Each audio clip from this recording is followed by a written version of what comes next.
army and he got a Shabbos off and he wanted to go and stay with his sister who has an apartment in Jerusalem. But his sister in the apartment also has in another room a roommate. So there are these two girls living in an apartment, one's his sister, and he wants to spend the night on a mattress in his sister's room. So he asks if he can do that for one night. Or is there a problem of Yichud? Yichud, the laws of being alone. Okay, so first of all, there's no Yichud with your sister. As long as it's not a permanent situation, as long as it's only temporary.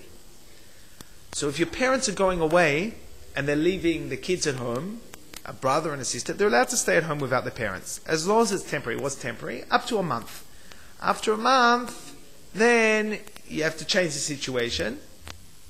If it's going to be more than a month, you should speak to a Rav about what creates a break between one temporary situation and another temporary situation. So, with his sister, there's no problem of Yichud. What's the problem of Yichud? The problem of Yichud is with the other lady, the roommate. A man is not allowed to be alone with two women. However, if there's a guard present, a shomer, a guard, then a man can be alone with two women. Is the sister here considered a guard for him with the other lady? That is, do we view the situation as he's alone with the roommate and his sister is the guard? So that's a very good question. Whether a sister is considered a guard.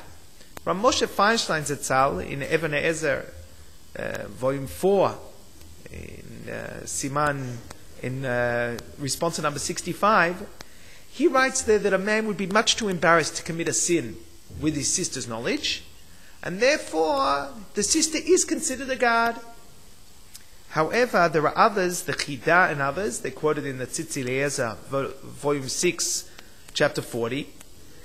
He brings the exact opposite. He said a sister is going to want to cover up for a brother's sins. She's not going to want to spread the word that a brother's a sinner. Subconsciously knowing this, the brother is going to be less afraid to commit sins in front of his sister or with his sister's knowledge, because he knows that it's not going to leak out. It's not going to wreck his good name. So we have here an argument about whether the sister is a guard or not. Now, on top of that, we have another argument. We have another problem, and that is that at night time, even though in the day one guard is enough, at night you need two guards. But that law depends on what type of guard we're talking about. There are two types of guards. The first type of guard is a guard who doesn't guard against the essence of sin, but is a guard because one fears that the guard will reveal the sin. For example, a guard like a child. Those type of guards, in the daytime, one guard is enough. At nighttime, you need two guards. There's another type of guard. That's the guard who is so good that the guard guards against the essence of sin. For example, a wife. A husband could be alone with another woman if the wife is present, because the mere presence of the wife is such a strong shomer, such a strong guard, that he wouldn't sin. It's not because he's afraid that the word will leak out and it'll wreck his good name, but rather, the essence having one's wife present pushes away all thoughts of sin and protects one from doing the wrong thing. That's why, by the way, in brackets, that's why a married couple can have a guest for Shabbat sleeping over. A couple could have a young man staying over, and it's not considered yichud between the guest and the wife because the husband's present. And also, alternatively, you could do the other way. A couple could have a girl staying over, right? And it's not yichud between the host and the young lady who's staying over, or old lady, or whichever lady it is. Why not? Because the wife's present.